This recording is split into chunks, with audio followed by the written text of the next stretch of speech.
One, or good afternoon. My name is Danny Nelms. I'm the CEO at Work Institute, and welcome to today's Workforce Wisdom webcast, data-driven strategies to manage today's emerging workforce.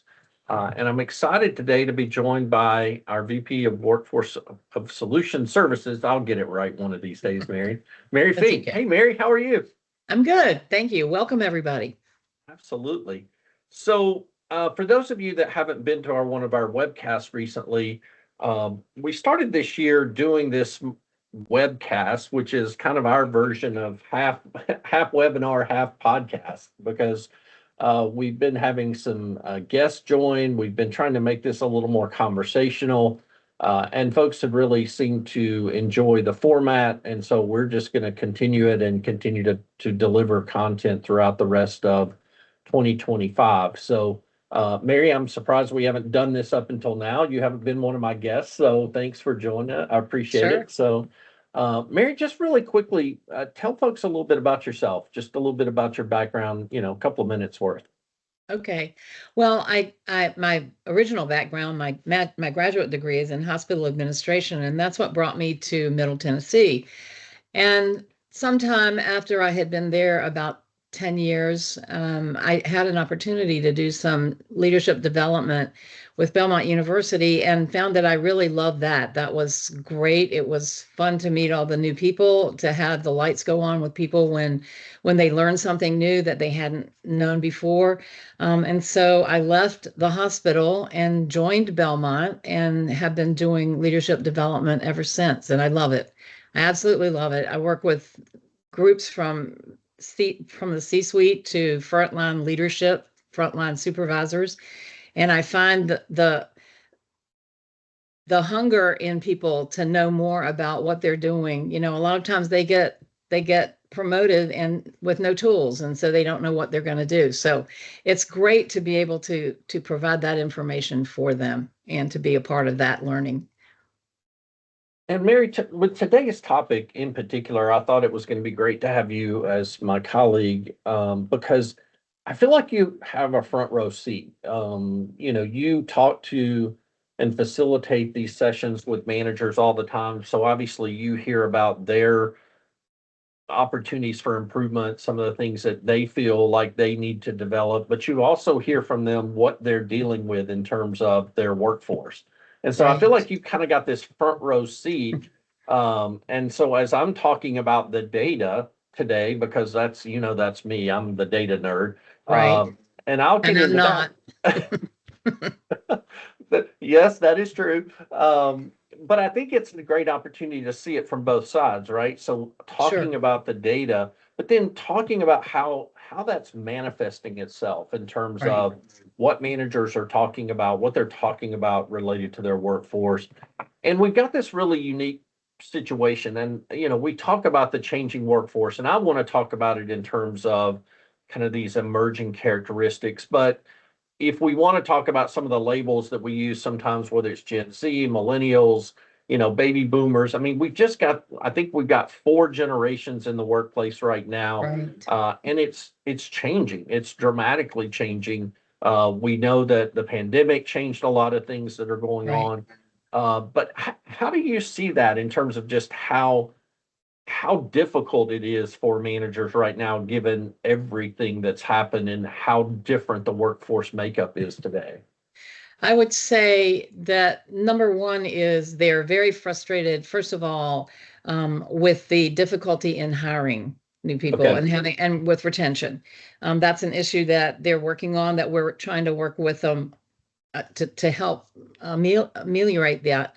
The other thing is the pandemic really left them with a lot of frustration over, because a lot of them are still managing people that are either on flex time or they're working from home, and not seeing people every day, not having those casual conversations with people is really leaving them without a lot of the information that they would have gotten informally before. So I would say those are two of the most things, the most important things. And the younger generations, especially for managers who've been managing for a while, it is a challenge for them to try to keep everybody satisfied and engaged. There are different characteristics in each one of the generations, and the younger generation has very different expectations than the people that have been there for a while. And I think that's really tough, trying to figure out how I can be a good manager to all those generations. Yeah, and Mary, I think one of the things that I always remind folks is that this is the characteristics of the, what I call early career stage folks today are different, but we've been dealing with this for 100 years, right? I mean, Right. every time a new, younger group of employees come into the workplace, they've all experienced different things. They've all experienced different environments. So Right. it's not that this is so unique. They're unique because of their experiences, but this has always happened as we brought new generations into the workforce. I mean, that's absolutely true, isn't it? It is true, but I think it's more extreme today than it has been in the past. About a year and a half ago, I was asked to develop a program about early career professionalism. And the way somebody explained it to me was, I just need them to know what they need to do, like come to work when they're supposed to come to work, be on time. Um, Learn how to be a little more professional and when they're challenged, how to challenge with respect as opposed to just call the CEO by his first name, hey dude, or whatever. And I mean, that does happen. Those I have seen that happen, and it's just a very different kind of mindset that they bring with them, and it makes it much harder for especially those managers that have been there for a while.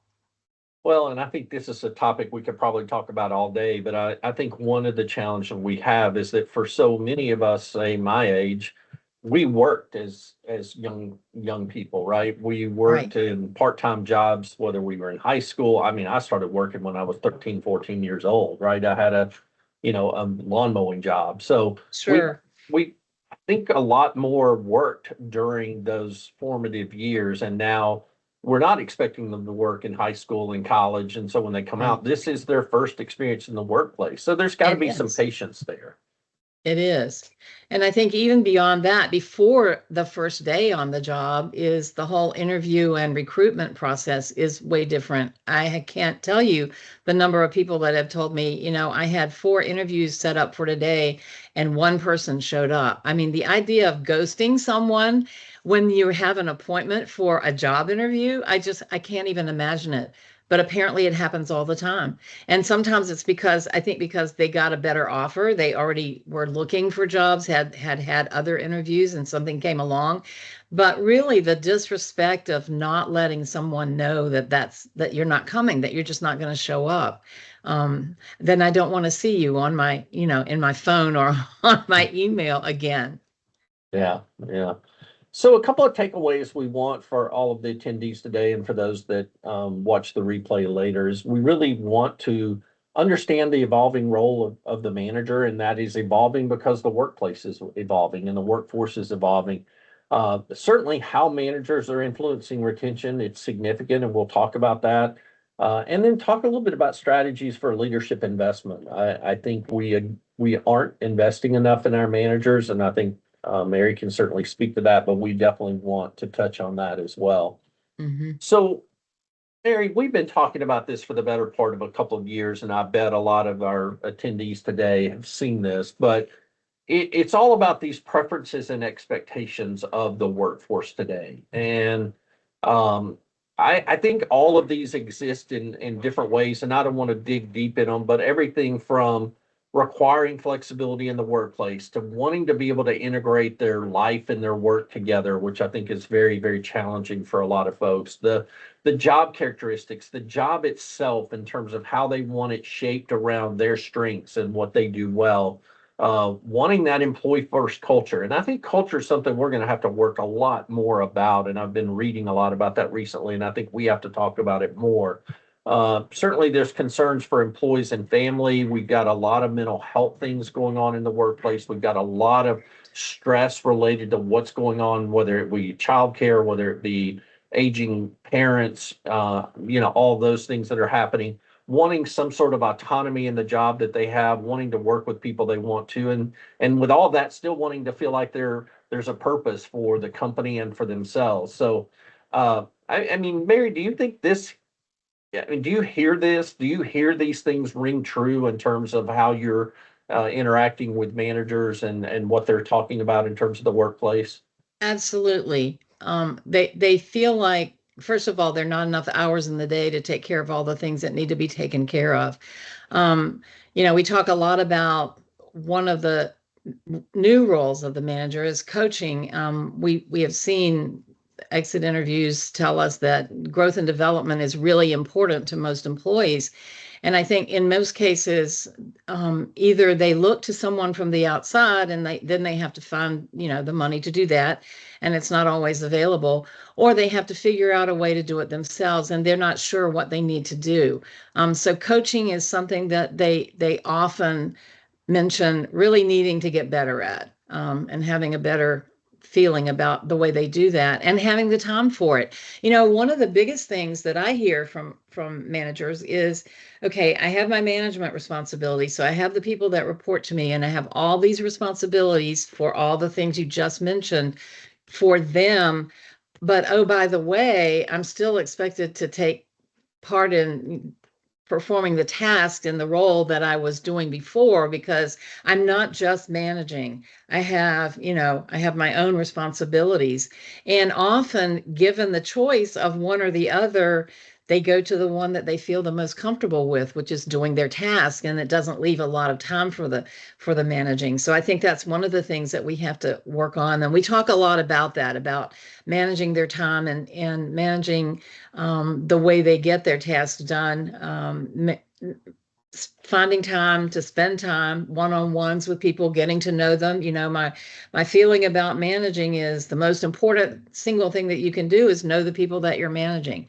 And if you know what they want to do and their aspirations and what they can do, then you're a whole lot better able to help them than if you're just not talking to them. Well, and one of the things that we talk about all the time as well, Mary, is that the fact that we're not adapting to these preferences and expectations, people are continuing to leave at alarming rates. And you Mhm. mentioned it earlier, like the frustrations that managers have with retention. And Mhm. we'll talk about some of that because some of it comes back to them for sure, but Sure. also how is their organization helping them to adapt to this emerging workforce and to these new preferences and expectations? But, one of the things that we find here at Work Institute is that some 70 some odd percent of all reasons for leaving are really preventable. They're things that the company can actually influence significantly. Right. Everything from career reasons, which have been the number one reason for leaving for the better part of 15 years now. One interesting thing that I saw in some data I was looking at just last week is that we saw a rise in because the career bucket entails like five different things. It's job security, it's development, it's promotion, it's going back to school, and it's different career. Well, just post pandemic, we saw those different career reasons really Mhm. being driven up. And then we saw during the great resignation, promotion reasons being driven up. Mhm. Now we're seeing development reasons increase, right? Right. So Right. now it's people are seeking development. They want to be developed. They want their company to invest in them. Um, Right. talk to me about that. Well, one of the things that I talk to people about is that development doesn't and growth doesn't necessarily mean promotion. In organizations that are flat, there are not a lot of opportunities. Or I've got one client and most of the senior leaders there are, in their 40s. So they're not going to go anywhere for a while. So that's not likely to happen. What I think we need to be doing is helping people learn new skills, grow in what they're doing, get very good at what they're doing, cross training in other areas so that when the opportunity comes to do a project or an assignment in an area that they have an interest in, they can do that. And just to try to have them be as knowledgeable and skilled as possible before they worry about being, promoted. That's just not going to happen in every situation. And I think that's honestly a reason why a lot of people left during the pandemic, because they saw nowhere where to go. Sure. One thing I always point out when I'm showing this slide is that, total rewards is like what is this? Number 6 on the list. Mhm. Right now, 8.2% of people that are leaving are actually citing pay as the reason they're leaving. And the other thing is that just above that is managers with, basically 9.7 or 1 out of every 10 or so. And that is that, I think we have this misconception that, and I've talked about this for years, right? That people either they leave for money or they leave their manager. And that's just, there's a lot of other things that are at play in the workplace and at play in people's minds that are causing them to leave. Now, I'm going to talk about in a few minutes, and I'm going to get your feedback on it in terms of how managers are impacting these things. But Mhm. don't we first have to look at the realities of what it is that what is retaining people or why are people leaving? And I feel like we have a failure to understand what's really affecting people in the workplace. I think a lot of times I go back to you have to know them. You have to know what they want and what's important to them. We have a client that's in an industrial category, and they can't do work from home. You can't do the things that they do from work from home, and yet a lot of people come to work and think, well, I'd really like to be able to do my work from home or work life balance. It's really hard when you're in an industrial situation to have the afternoon off if you haven't planned it way in advance. So I think trying to find ways um, to help the work-life balance situation, which seems to be so important now especially to the younger generation that are coming on board.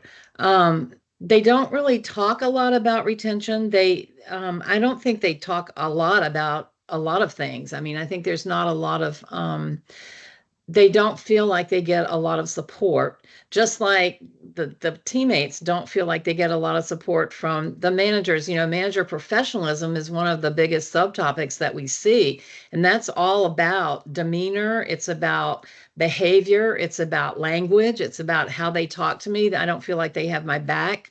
And part of that is not because they want to be that way. It's just in the work that they're in today and the position that they're in, they don't have the time to do all those things. So I think we have to step back and take a really good look at what are the most important things to spend our time in. And that may mean that some things get left undone. I couldn't agree more. And by the way, for those of you attending, if you hear something you want to ask a question about, or you just want to make a comment about, I am keeping an eye on the chat bot or on the chat channel. So feel free to drop a chat in there and we'll try and answer your question or certainly comment on your comment as we go along.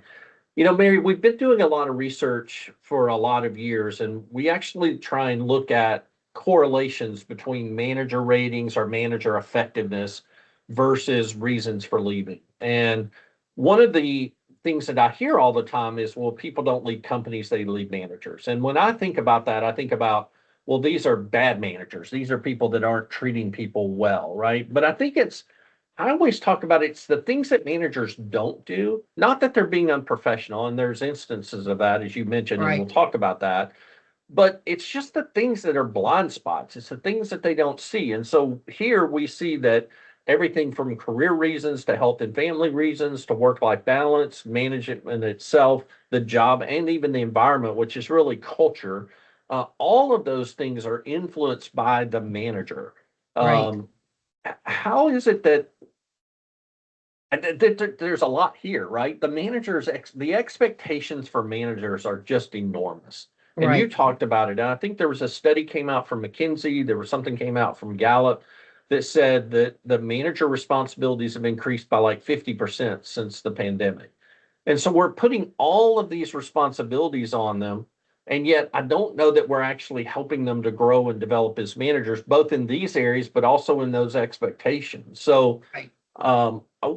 where are the gaps? Where are you seeing gaps in terms of managers and how they're dealing with everything that's going on? Other than just like what we said, just too much to do almost. Yeah, I think it's that, and I go back to what I said at the beginning. The only way you can be a good manager for all these reasons, if I don't know that for work-life balance is bothering you, if I don't know that you're trying to take care of an aging parent or young children or whatever, you're a single mom, whatever that is, if I don't know those things about you, if I don't know about, any health problems that are going on in your family, if I don't know what your aspirations are, if I don't know you, I can't help you.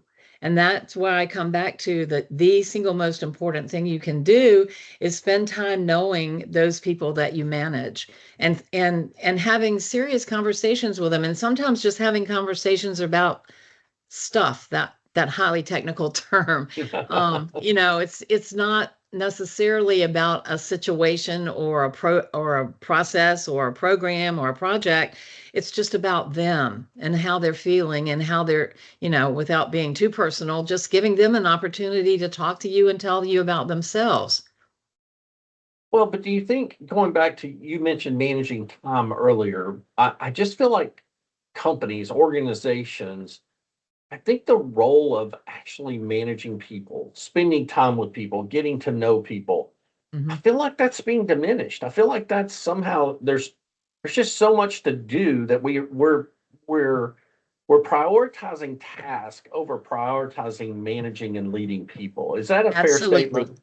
Absolutely. I think we are. And again, as I said, given the choice of the two, I'm going to probably lean to the one that I'm the most comfortable with. And if I haven't been given tips and tools and skills and taught thing about management, then I'm going to be less comfortable in that realm than I am going to be in my own task. So I think a huge response to that is leadership development, is giving people the tools and the skills that they can be better managers of people, that they know to do these things, and they may have to find some way of delegating some of their own tasks to other people, but they are going to have to figure that out, and we're going to have to help them in terms of management development. No, and I think managing people is hard. I mean, it's a much harder job than people. I Right. think it's just I think it's just expected that people that maybe are engaging or are especially what's the word I'm looking for? Just people that are um what is the what's the opposite from introvert? Oh, Extrovert. extrovert People that or are extrovert. gregarious or Yeah, whatever. agree. All those words that we see somebody and they go, oh, Right. they'll be a good manager, right? They'll Right. do well managing people. But it's a skill. It's something that has to be learned. It's something that has to be developed. And there's specific things that you do as a manager um, that are taught and learned. And yet I don't think we're spending enough time We're teaching not. and developing our managers. We're not.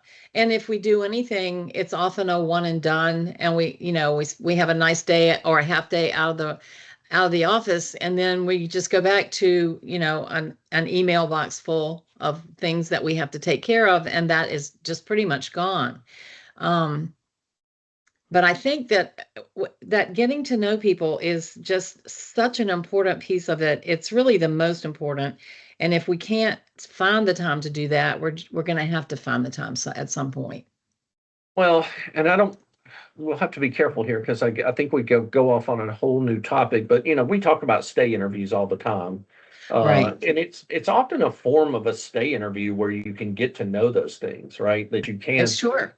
but you have to Right. set aside specific time, a specific place. Be very mindful of what kind of questions you want to ask, and be very purposeful about it.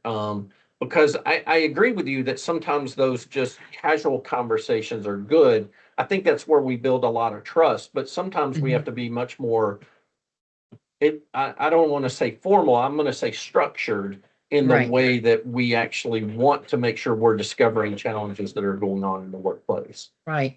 Or that we're finding reasons why people love to be here. I mean, that's just as important as finding the reasons that they're dissatisfied is what is it that you love about this place? What makes you excited to get up and come to work every day? And how can I help you do more of that? How can I help you shift your load? We talk about strengths and we talk about it, especially with teams. If I've got a fair number of teams, I was with a group the other day and somebody was saying, I have 5 people on my project management team. And and he said, some people are good at this and some people are good at that. And we have been able to spend the time to try to match people with what they're good at or match people with the clients that we think they'll be the best with. So it takes that knowing what your skills are and being able to do that. Well, and we're always talking about cost here at Work Institute, and not cost as an expensive, but the cost of turnover. In 2024, cost of turnover was almost $1 trillion in the US. And if we take that 62% of, of the reasons for leaving are influenced by the manager, then we say, if we take 62% of that $1 trillion, so what, $620 billion. I mean, there is a call to develop managers. There is a call to Right. start doing things differently and start investing in managers. And the Right. ROI is there. I mean, it's an easy calculation to look at the ROI when it comes to cost of Exactly. turnover. Exactly. Look at the cost of leadership development versus the cost of hiring new people, and it's a no-brainer. The one thing that frustrates me so much is that we will talk to financial people and they will say, well, as long as we have budgeted for this and as long as we stay within the budget, then we're okay with that. But sometimes the budget is in the millions of dollars, and I always say, wouldn't you have something else you could do with those millions of dollars if you weren't spending it on this? I think they don't see it as the cost that it is. Well, and one of the other things we're seeing in the data, and I'm going to talk out of both sides of my mouth for a minute, because although I say managers are influencing all these other reasons, there's also a rise right now in managers actually being the reason why people are leaving. Mhm. Now, again, it's not just pay and manager; it's all the other things that we talked about. But Right. if we look at the trend from 2020 to 2024, and it's actually up a little bit more even in 2025, when I looked at some data last week, is that people are seeing their manager as the reason I'm leaving. They just don't want to work for that person anymore. And that's an absolute call to action for Right. sure. Right. Um, and Mary, we talk about some of those, and you mentioned this earlier, you know, some of those common manager related issues, professional behavior, lack of support, meaning they're not supporting their employees, poor communication, just knowledge and skills of how to be a manager. Um, those are things that we're trying to help develop all the Right. time. Right.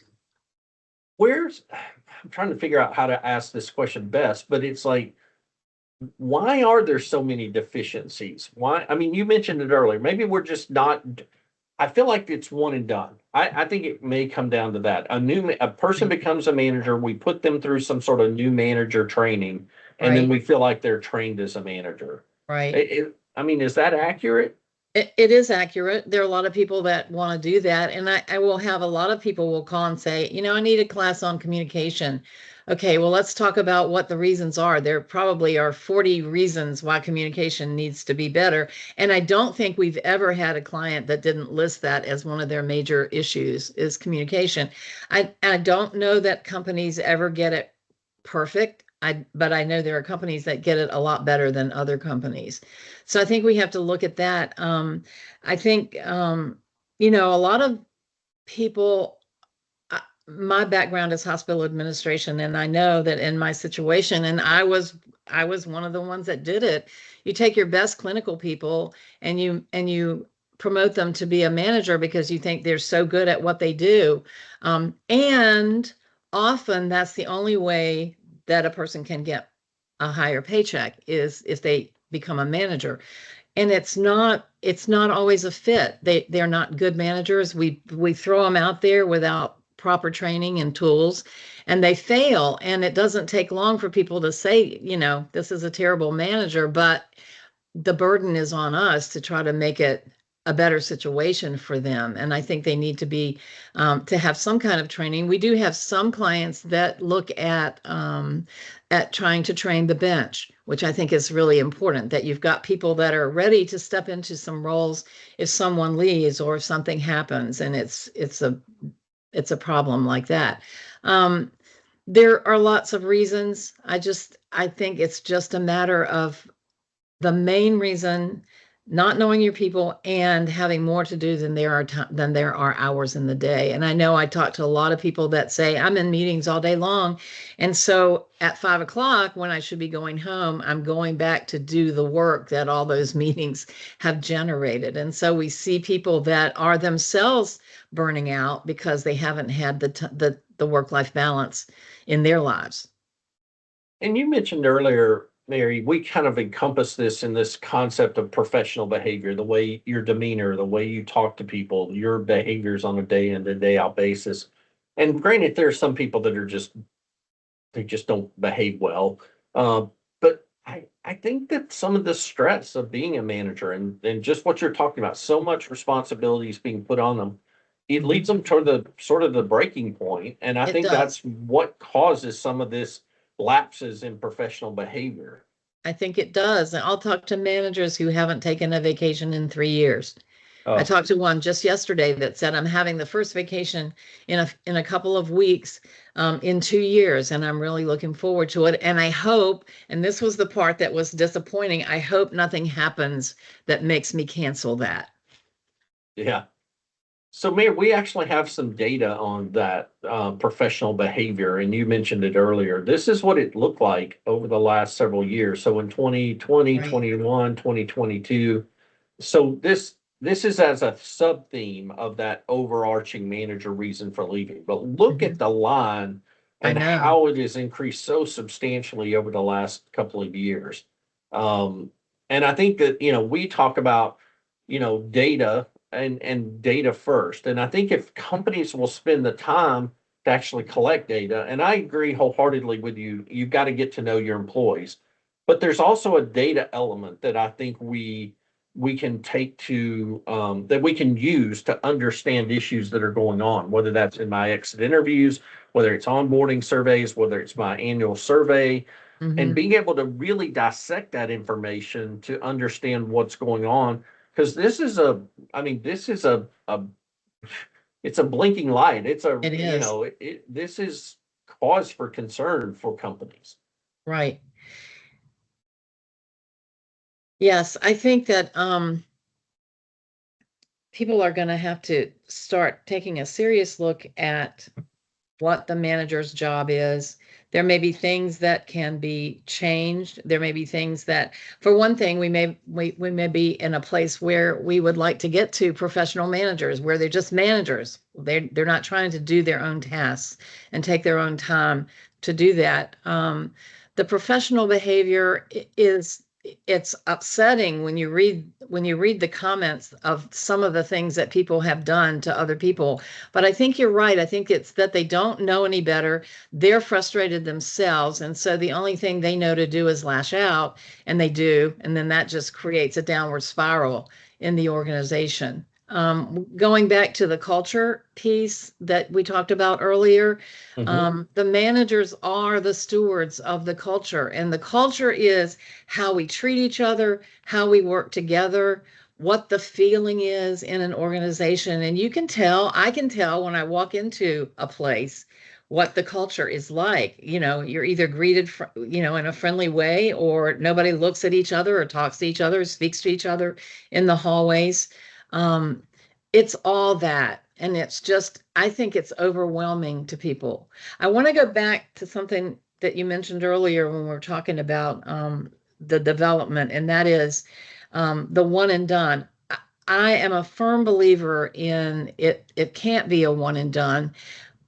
Most of our leadership development is in series programs, and so they will have, 8 months of one day a month, or they'll have several days in a row when they're talking about it. But I think the most important piece there is that I always like there to be some kind of accountability that goes with the training, that goes with the development. And so when I'm doing a class, I will typically be in touch. If they're meeting once a quarter, I'll be in touch with everybody in that class in the middle of that quarter and say, how are things going? And it's not just, it's not just a ping to make you feel bad. I really want to remind you that we all agreed that we were going to apply the learning. In fact, our motto is learn it today and apply it tomorrow.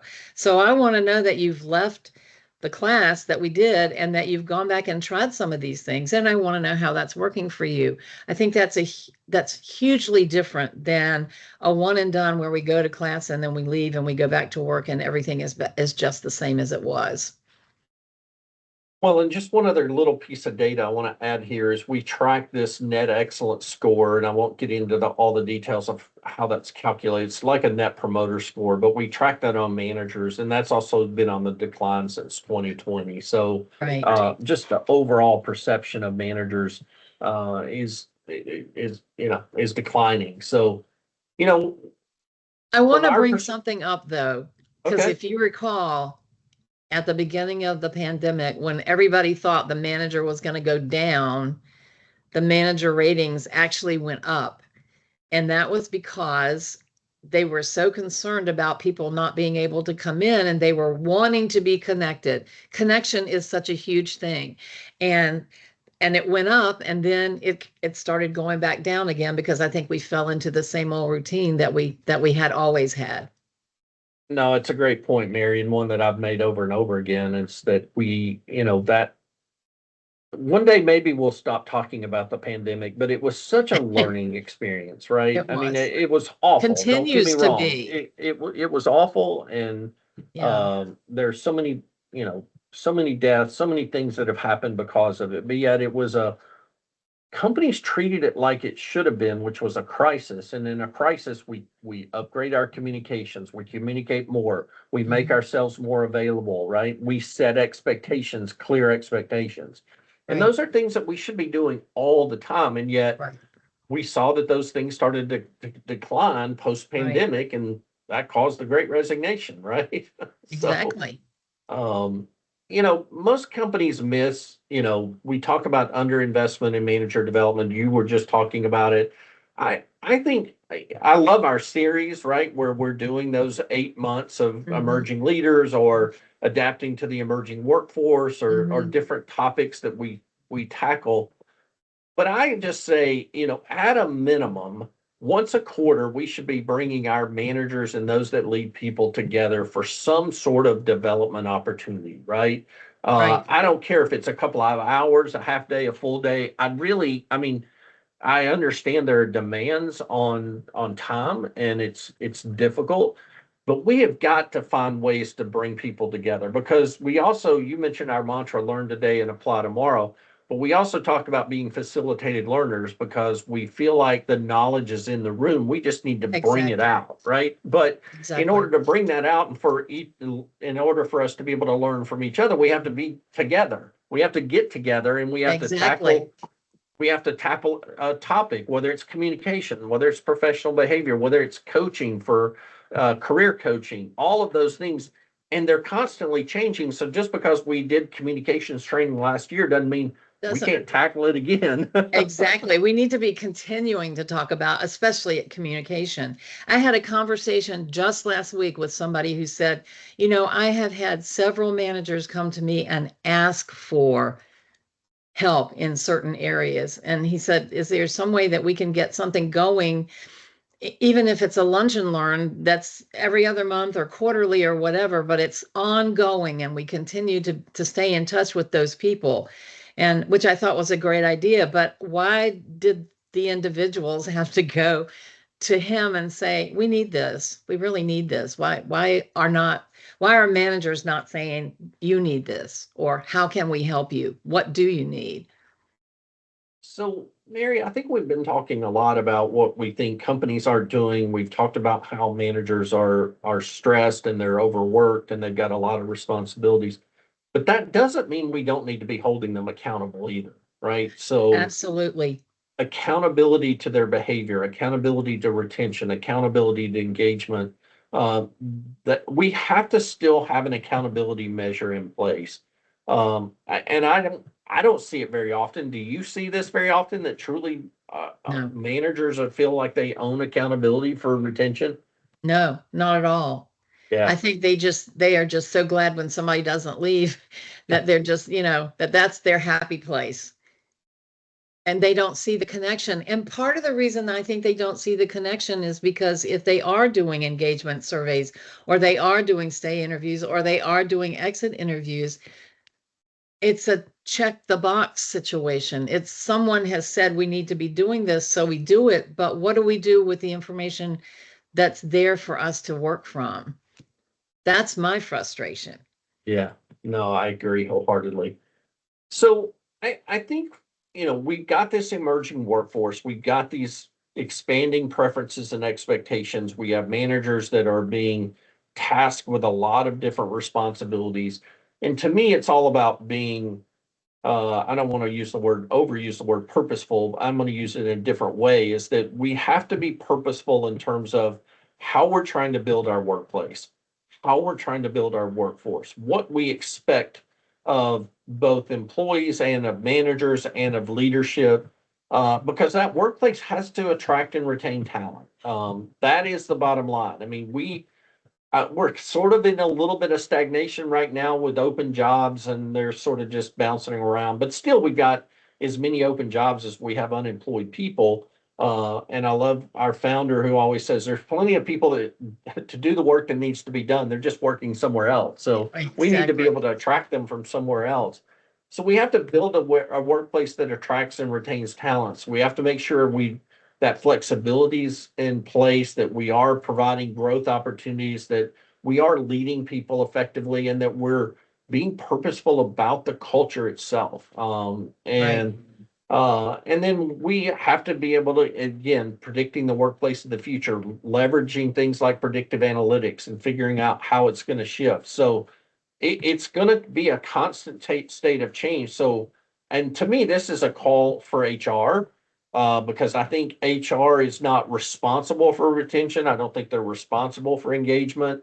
I think that falls on managers and leadership, but HR Mhm. can be the experts. They Mhm. can bring the knowledge and information to bear on the organization. And I Right. feel like, and I've been talking a lot about this over the last few weeks, I think HR is so wrapped up in the next new technology. I think we're losing touch with that With the human people factor in the part, workplace. with Um, the human part of human resources.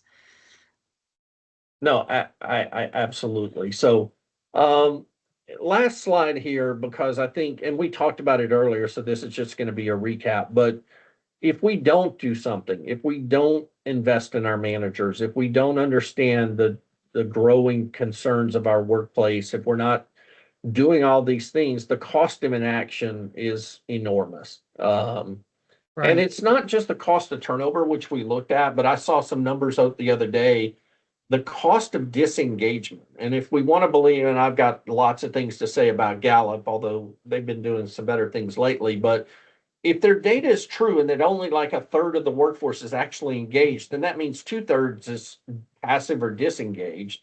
Right. And there's numbers out there that says that's costing $2 trillion. It's actually costing more than just the cost of turnover. Then the cost of turnover. Right.